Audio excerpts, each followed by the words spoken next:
What's up, y'all? Today I'm gonna be trying out some weird Korean, or is it Japanese, fast food. And I've had my eye on these items for a while now, a couple of them. And a couple of the other items I just threw in there just for fun. This came out to $16.69, so the price is nice.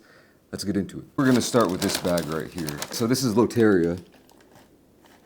And there's debates on whether this is a Japanese, or it started in Japan, or it started in Korea, or I think it's Korean. Wikipedia says it's Korean, but there are still some raging debates online about it.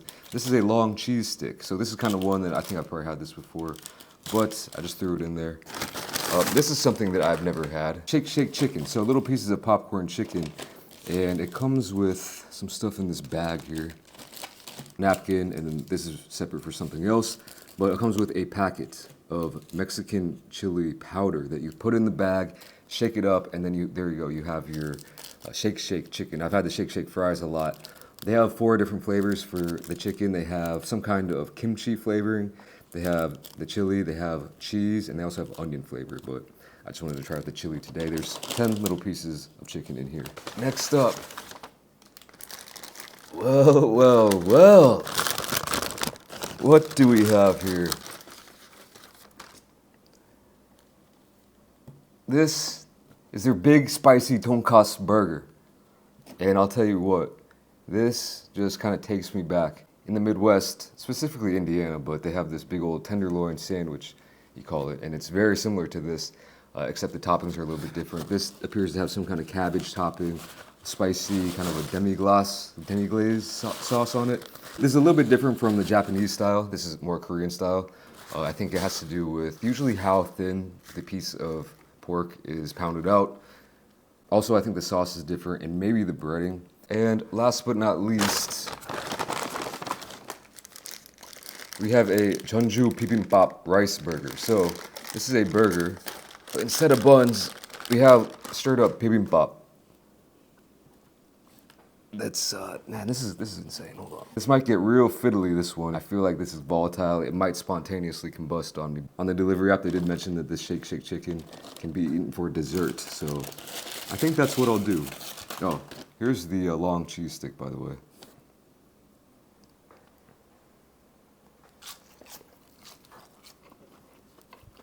Not bad. All right. I should probably give you guys a little close up. Actually, the rice buns are sticking together a little bit better than I thought. There's onions and an egg, beef patty, lettuce, and some kind of sauce. And then you have the bottom rice bun right there. Here's a little top-down view of the tonkatsu burger, sesame seed bun. Plenty of cabbage. It's like a little slaw, basically, and then there's the sauce underneath. They actually gave me another packet of sauce.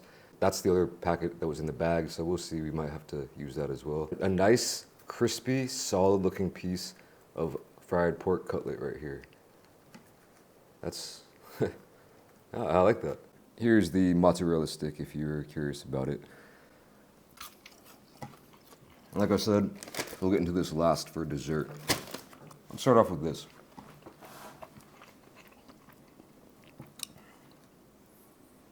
Pretty decent.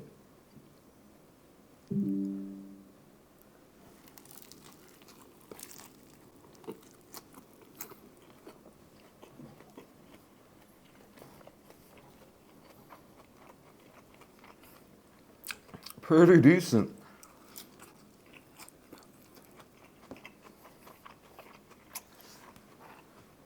The flavors on that are actually pretty close to mighty fine. Really nice flavors and textures on that. If you're wanting a burger, obviously, maybe not. They call it a burger. It technically kind of is, I guess, but you're not getting any traditional burger flavors. Instead, you're almost getting like just a delicious bibimbap with meat, and that fried egg is really working wonders. That's one thing that I always like to put on top of my bibimbap when I eat it traditionally.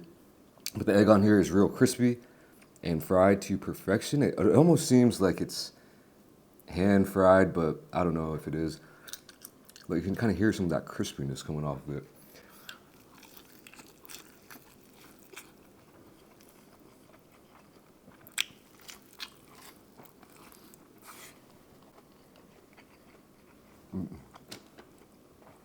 It It is a little bit fiddly, but overall not too bad at all. Good flavors, good textures, and I'm glad they didn't try to make it too insane and put too much on it. Honestly, I would have taken off the lettuce and the onions on there probably, because you don't really need them. Just that egg burger and that bibimbap rice blend that really makes this for me.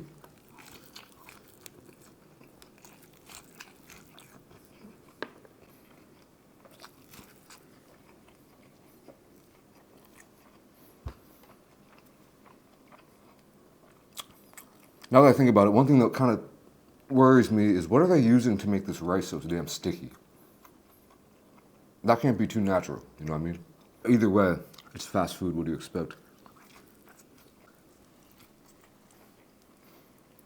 A little bit messy on that one, that's the only downside I've had, but I've had way messier traditional burgers before. I feel like this one, actually I have no idea how this is gonna eat. I haven't had a tenderloin sandwich or anything like this in a long ass time. Going in.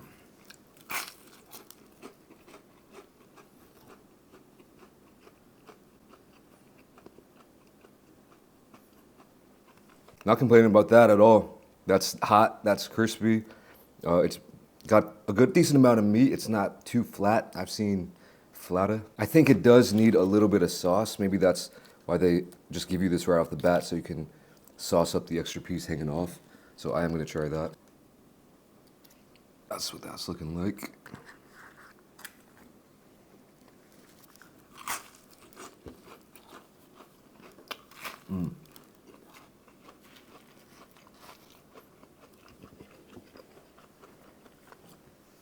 That's a real classic.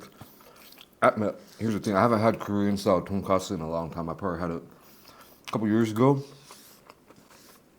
And before that, it was probably a few years.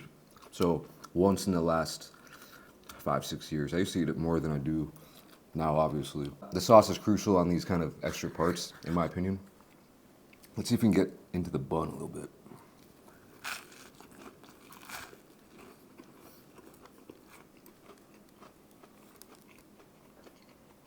I like this a lot. As you work your way through it, you're getting different textures, different flavors. Now I'm getting into the bread part. Now I'm getting into the slaw aspect, which is, you know, adding to it. There's pickles in here as well. And this is one thing, I bet you this is gonna be a sweet pickle that I'm not a huge fan of, but with something like this, I actually am a fan of it.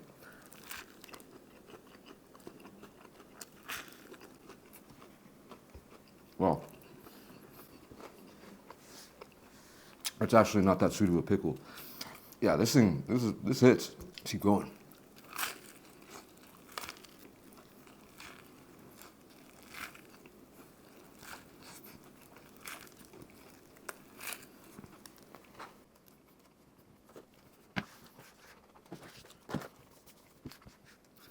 I guess I would say the only downfall of this is it is crumbly. And so I'm getting crumbs everywhere. It's like eating a nature valley. Would this be interesting to see if the bun was, if they made a big ass bun? I feel like I'd be interested in that too, but I like the homage or the nod to the tenderloin sandwich in the Midwest. I'm actually wondering if they knew anything about that when they came up with this. Actually, probably not.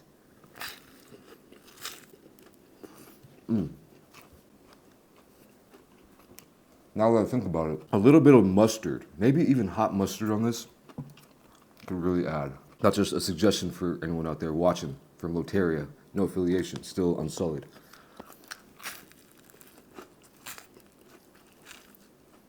The thing about this is it's real hefty too. I feel like this, some fries and a drink, could potentially even satisfy me. And it would fill me up in just that one meal.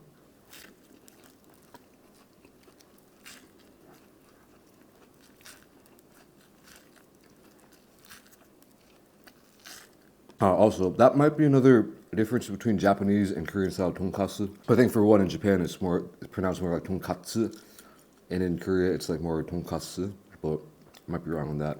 I ain't no language expert. I'm a language noob. But anyway, in Korea, usually if you get a Korean style one, they won't be cut for you. I feel like in Japan, a lot of times it will be cut. So in Korea, you'll get a fork and a knife and cut it yourself. One of the few times when you go to a Korean restaurant and you order Korean food and they'll give you a fork and a knife. In my experience.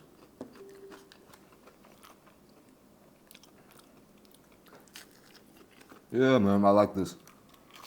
All right, last but not least, Shake Shake Mexican chili chicken. And actually, I'll just finish this off. All right, there they are plain. Just gonna.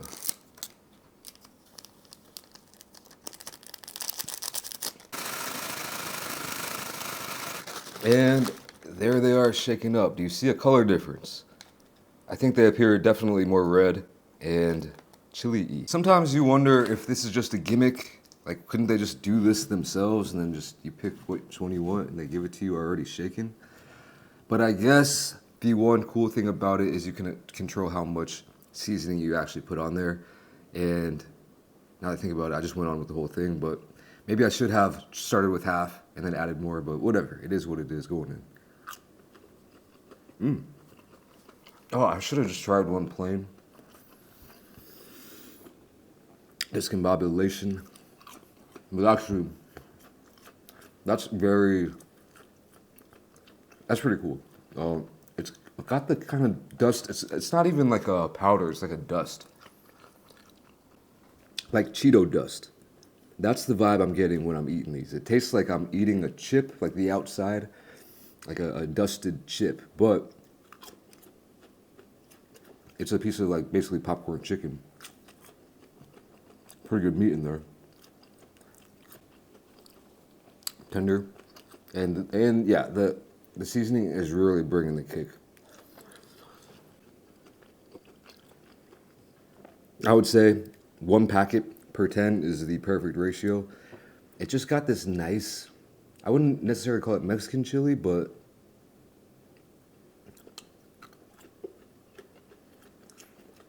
Mexican-ish chili, perhaps. And these will just go down. If you like popcorn chicken and also like Doritos, be careful with these.